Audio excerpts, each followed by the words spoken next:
Save more than half price on Purdue fresh laid quarters, only 99 cents per pound. Florida strawberries or fresh blueberries, just $4.99 per package. Save $2.30 on Friendly's ice cream, just $4.29 for a 48-ounce tub. Hot price on DiGiorno Rising Crust Pizza, only $8.50 for a 12-inch box. Save $3 on Pompeian olive oil, only $6.99 for a 24-ounce bottle. Visit our website at www.marketplace.pm for more weekly specials.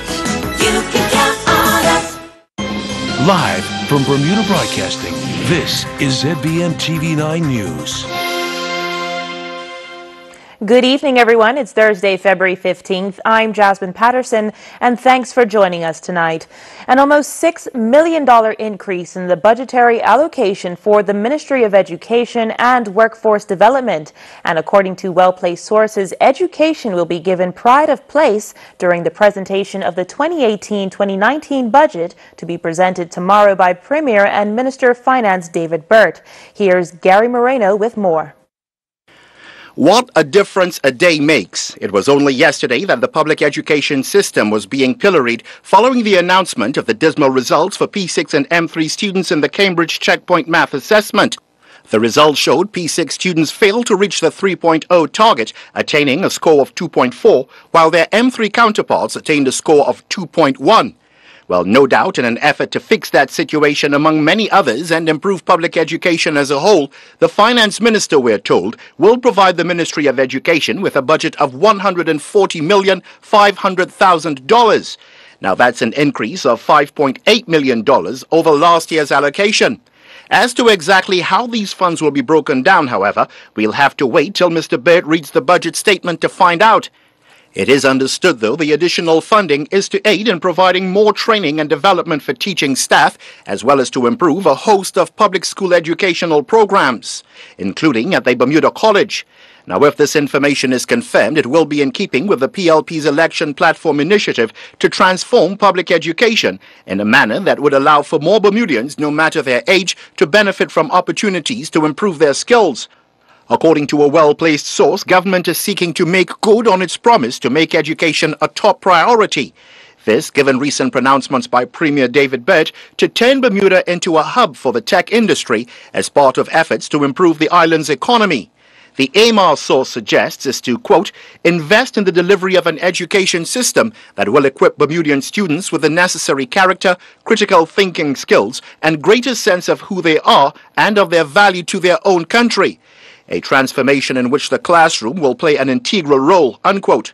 Our source would not, however, say whether we can expect to see the hiring of additional staff as part of this initiative, or whether it will involve the building of new infrastructure, which has been repeatedly stated is so badly needed for the public education system. Gary Moreno, reporting for the Bermuda Broadcasting News. More reaction to last night's announcement on the impending release of convicted pedophile Jonathan Cumberbatch. Wayne Keynes, the National Security Minister, weighs in after a flurry of comments were posted on social media. Mr. Keynes says, understandably, the impending release of Jonathan Cumberbatch is concerning to the community. He adds it is important to note that, regrettably, there is no legal mechanism currently available to further detain him in prison. The notification issued by the Attorney General is an important feature of cases like this, and the heightened public awareness of his release is exactly what the notice is for. Mr. Keynes goes on to say that the safety of young people in particular is paramount in our considerations, and through the work of the Ministry of Legal Affairs, we expect to bring amendments to relevant laws that will increase the powers of the criminal justice system in these terrible cases. We should clarify that, unlike we reported last night, Cumberbatch has yet to be released from prison.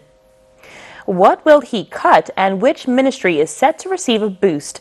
Just some of the questions floating around the island tonight, just hours away from the unveiling of the national budget by Premier and Finance Minister David Burt.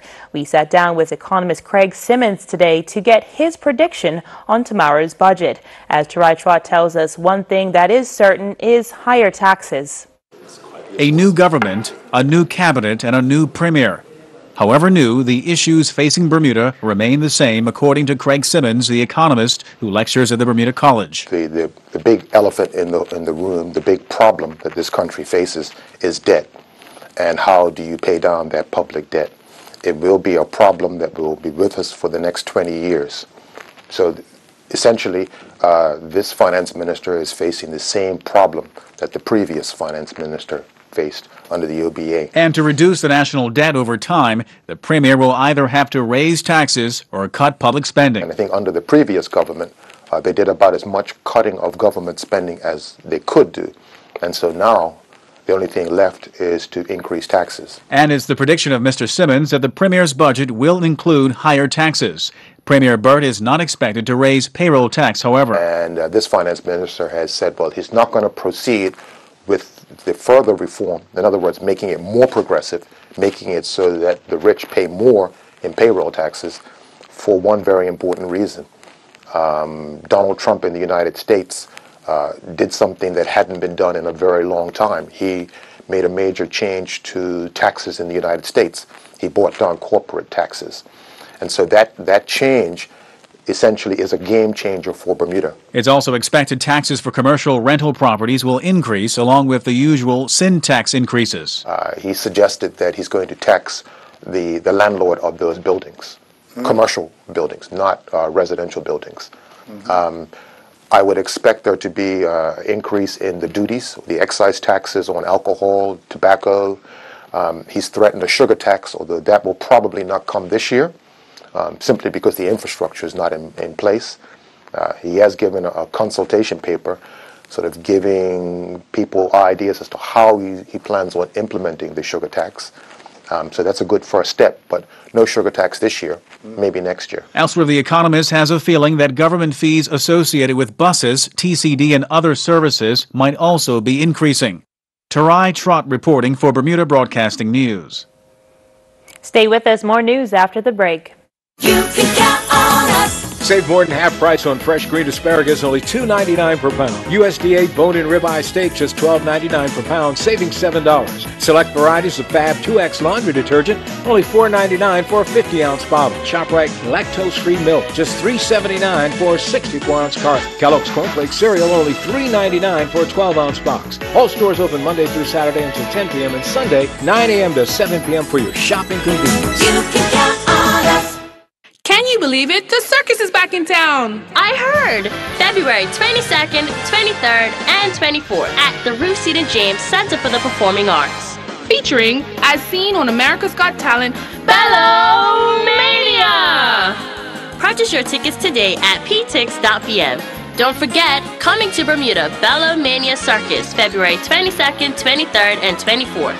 This is a certified family event for all ages. You don't want to miss it. Welcome back. Cross Island, former home of the 35th America's Cup, and Moresby House will be home to a new entertainment venue. Minister of Public Works Colonel David Birch announced the West End Development Corporation's partnership for Savvy Entertainment to host events. What is to become of the $39 million land reclamation site known as Cross Island? It's a question that lingered on long after the end of the America's Cup, and now there's an answer. While this is not a decision that should be rushed into, we must also keep in mind that these facilities are Bermuda assets which should not continue to sit vacant while a decision is made. I'm pleased to advise you today that the board has decided in the short term to make this area available for events that do not require any permanent structures. The previous WEDCO board had commissioned a subcommittee to decide on its end use with public input and is being reviewed. We are mindful of the $39 million cost for the construction of this site, and therefore use of it for events will have a pre-negotiated fee. Revenue raised from events on the island will be passed on to government to assist with deferring construction costs. With that being said, a grant has been allocated in the new budget to begin paying towards the Cross Island construction costs. But is it enough? That's a $39 million question. What we are doing is making an attempt, and part of the agreement with WEDCO and Savvy is for the first year to monitor what progress we make. But I am encouraged by the number of people who have indicated they wish to use the island. Now, wishing to use it and being able to have a financial model that's going to be able to sustain their ideas is another question entirely. But I think that we will work with the community because at the moment we're making zero. Savvy Entertainment will be based at the refurbished Moresby House and Star of India building. Our plans for Moresby House include converting it into an A-class recording studio as a destination event for international recording artists as well as for the use of local artists. The Shed, below on Cross Island, will host a broad range of events including corporate functions, theme parties, live music concerts, skating rinks, teen resorts, and so much more. WEDCO has received several inquiries from those wishing to book the venue, and we can expect to see activity on Cross Island in the not-too-distant future. PLP MP Chris Famous has called on politicians from all sides to reach across racial divides and seek to be more inclusive. His comments come ahead of the PLP Founders Day banquet, where Mr. Famous will be the keynote speaker. Earlier, he spoke to Hal Davis, who began by asking him if he felt his own party, the PLP, wasn't inclusive enough.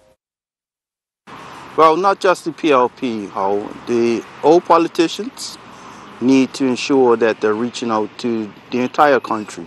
In particular, we have a country where we have 4 or 5 major ethnic groups, and we need to make sure that we're knocking on every door to meet everyone.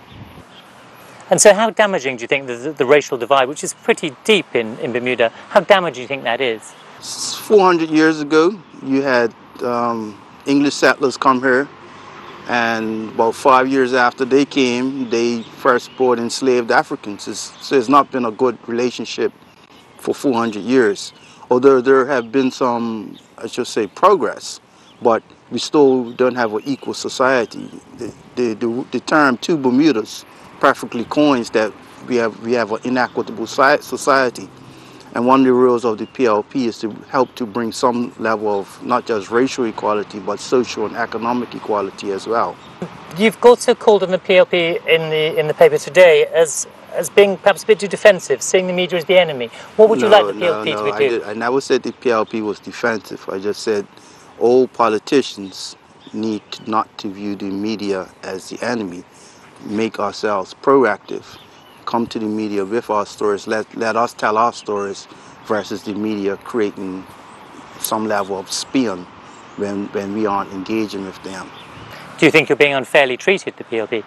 I think in some stances there are some media houses that have painted the PLP in a negative light, and it's our duty to tell our own story to the people via the media. I mean, there are people who are working hard in the media who want to get the stories out there. We should tell their stories. No one can tell our stories better than us. And you'll be speaking at the Founders Day banquet on Sunday. What does that actually mean to you personally? Well, for me, it's a great honor because the PLP was founded in 1963, and I was born in 1968. So essentially, my entire life has been not necessarily involved in the party, but my family has been involved in the party from the beginning. And they've always encouraged me to become more involved in politics. So for the last 5 years, I've worked in the background. Last year, I was successful in actually winning a seat. And this year, I was honored to speak at this year's Founders Day. So for me, I will be speaking about the past, what the party was founded on, the present, where we are now, and the future, where we need to go as not just the party, but as a country.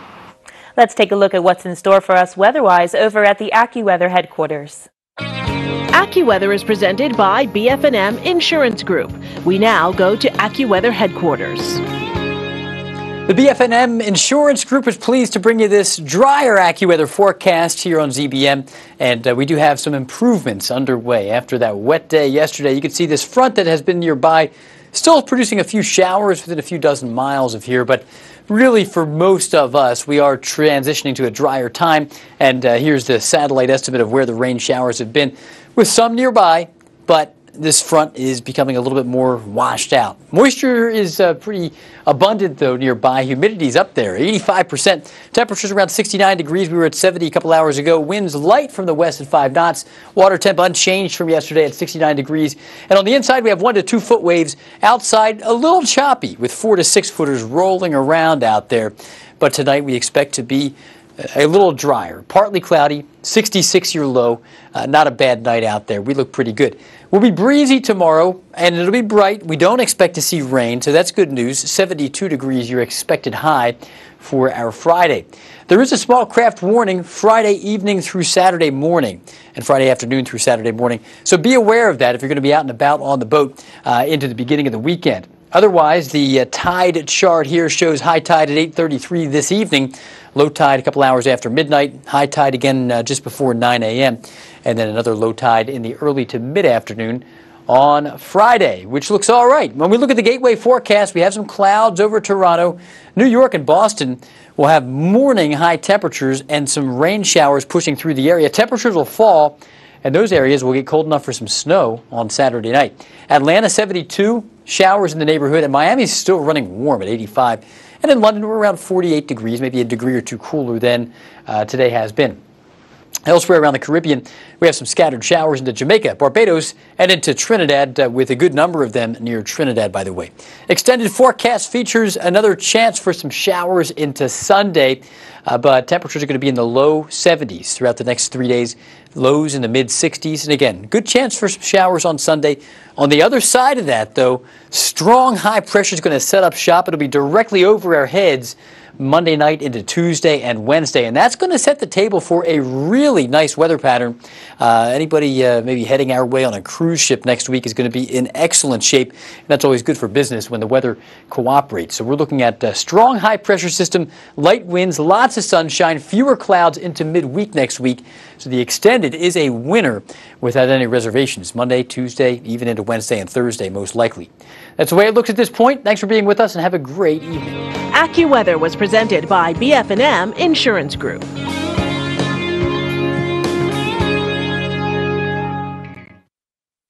Hey Smokey, let's get lunch from the Marketplace Food Court. You know what? That sounds good.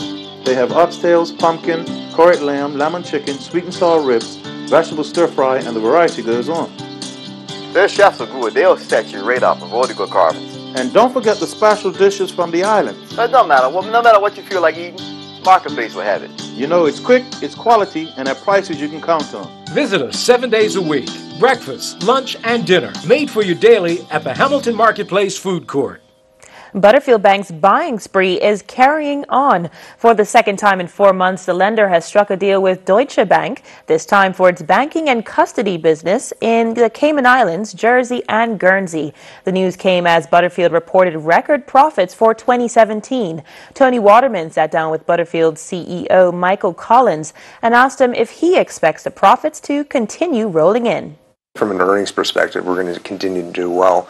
We're a very interest rate sensitive bank, so as rates go up, we tend to do well in a rising rate environment. The new acquisition increases our deposits by about 20%, so that is really transformational for the bank, and it also gives us more of a platform in the Channel Islands, so we've never been in the Jersey market. The impetus for the acquisition was twofold. One was it's a huge amount of deposits, so it increases our balance sheet from about $10 billion to about $12 billion, and it also gives us a platform in Jersey to add to our Guernsey bank. I want to get back to your earnings. A part of that strong performance was because of growth in the UK mortgage business. The BOE is gearing up to raise interest rates, has said that they may have to raise them quicker to keep up with inflation that's been rather high for them. Do you anticipate that these higher interest rates are going to slow down the growth in the mortgage business in the UK? It'll probably slow down marginally, but our focus is really in sort of what we call the golden postcode, so it's central London, so Knightsbridge, Kensington, Chelsea, and that's really foreign money that's been in the UK to invest in property for generations. So it's sort of ultra high net worth. So in a sense, they can kind of afford higher rates. What's good for us is that our whole portfolio there, so it's about equivalent about $500 or $600 million of mortgages for 2 to 20 million. So it's really high end in central London, but it's all floating rate. So when the Bank of England base rate goes up, it actually helps us. They're sort of 5-year interest only mortgages. Once those interest rates start going up, it does make it more difficult for people to service their debt. Do you think that you'll see an increase in non-performing loans here in Bermuda? Not until maybe later in the cycle, because there's still quite a long way to go, I think. You know, people will have some pressure, I think, in terms of trying to keep up with the higher rates, but we're pretty flexible in terms of how to deal with that. So in the last few interest rate increases, we've basically gone out to every mortgage borrower and asked whether they wanted their payment to go up. So what happens is the payment goes up because interest rates have gone up, your term stays the same, or alternatively, we've offered people the opportunity to keep their payments flat, but we have to make sure that they understand that what that means is you pay the same payment every month, even though rates have gone up, and that extends the term of your mortgage. Tomorrow, it's budget day. Do you have anything on your banking wish list? Less taxes, less expense? No, I think the more they can do to try to keep costs down, keep international business happy to be here, and I think, as the Premier says consistently, really grow the economic pie. And if we grow the economic pie, I think this time we have to make sure that it's done in a balanced way and everybody participates to some extent. But anything for a bank like us in this very expensive environment to keep expenses down will encourage us to increase employment on the island. Becoming a vegan, someone who refuses to eat any animal products, is increasingly popular in many countries. But there's been little available for Bermudian vegans. Well, that's slowly changing. And Marcus's restaurant at the Hamilton Princess and Beach Club has come up with a new dish that shows being vegan doesn't mean missing out. Diane Brewer caught up with executive chef Denai Hongwanishiko to check it out. So we're behind the scenes in the kitchen here of Marcus Restaurant with Denai. Yep. We understand you have a new offering, a vegan burger. Yep, it's called the Beyond Burger. It's 7 years in the making developing this burger, and it's completely plant-based burger that uses pea protein as its main protein. It's completely GMO-free and gluten-free, soy-free. Okay. So what I'm going to do right now is I'm going to take this and I'm going to put it into the pan. The last couple of days, I've actually sold more of the vegan burger than the actual regular burger. We have a lot of vegetarian customers coming through the hotel. Yes. People want to live cleanly, so I mean, why not come in and try the vegan burger, right? So I'm going to take the bun. Okay. Put it on the plate, nice and toasty. I'm going to take some of secret sauce. Secret sauce, HP secret sauce. Okay. I can't tell you what's in it. Okay. But it's vegan. Okay, sounds good. House-made bread and butter pickles, a little red onion, lettuce. And then we're gonna take it out of the pan, nice and hot, onto the bun. And we're gonna close it off and put the lid on top. And just a skewer just to hold it tight. Voila. Hey, voila. Beautiful. So the moment of truth. We now get to see and taste the vegan burger that was just prepared by Denai in Marcus's kitchen. Wow. Look at those. Absolutely gorgeous. Yummy, yummy. What drove the restaurant to add more vegan alternatives? First of all, it's healthier because you're eating less trans fats. Two, the carbon footprint is a lot lower because it takes a lot less energy to grow plants than it is to raise beef. Also, beef obviously gives off a lot of methane, and it's just the right thing to do environmentally. All right. All right. So let's try this. Moment of truth.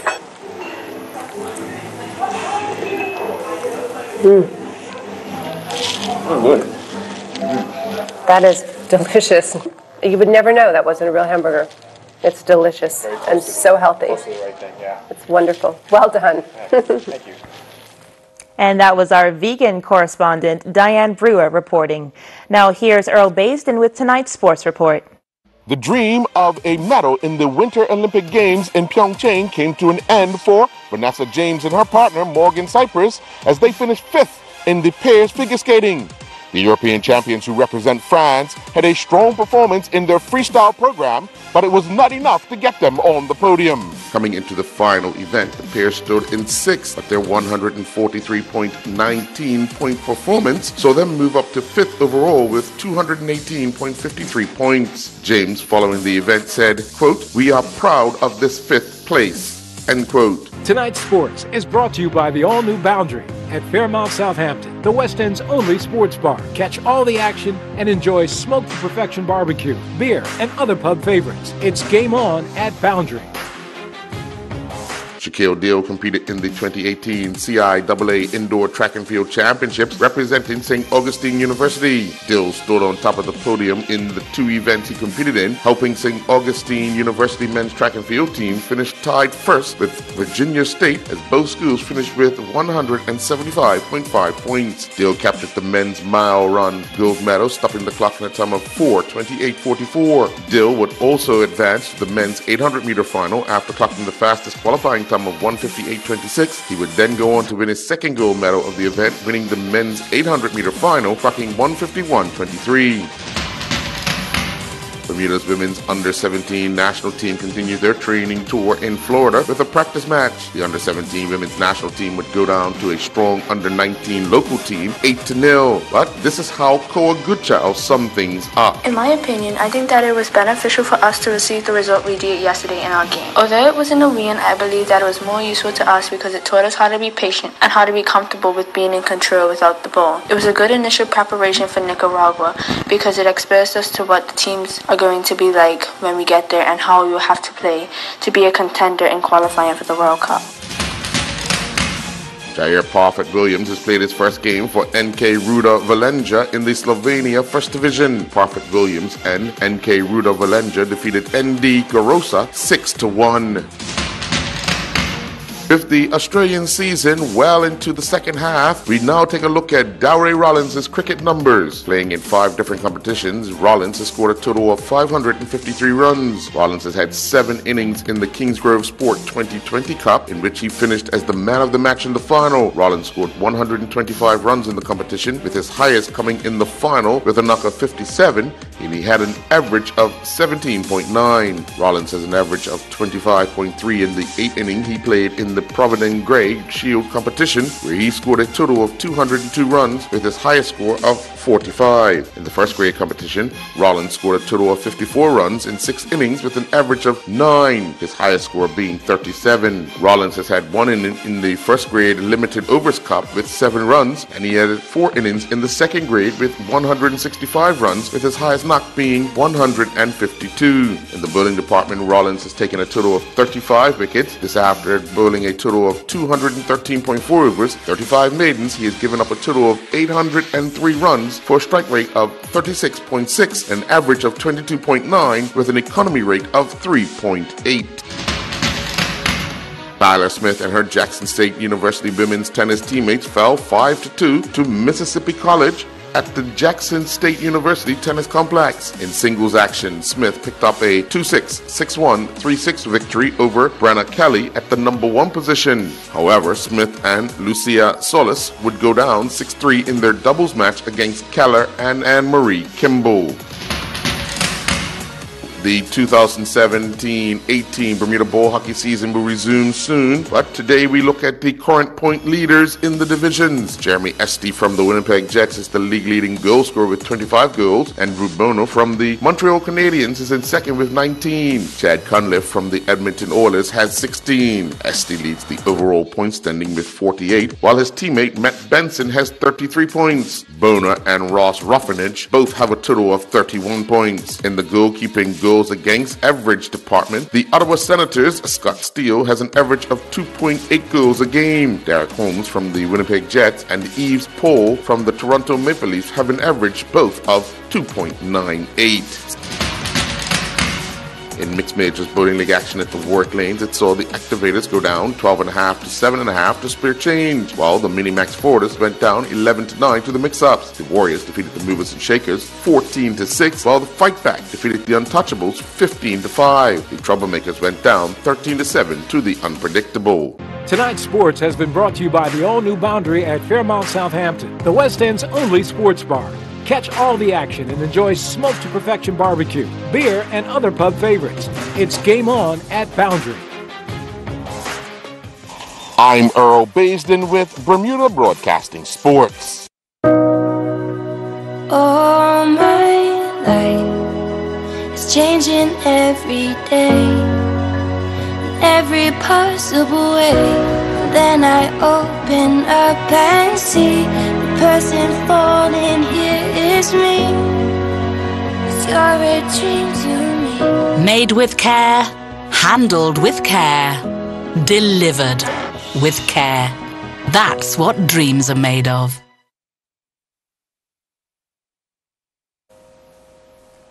Police responded to a traffic incident Wednesday afternoon on Middle Road in Southampton. It happened near Five Star Island just after 8 in the morning. It appears a car was traveling east along Middle Road and a van was heading in the opposite direction when one of the vehicles crossed the center line, resulting in the crash.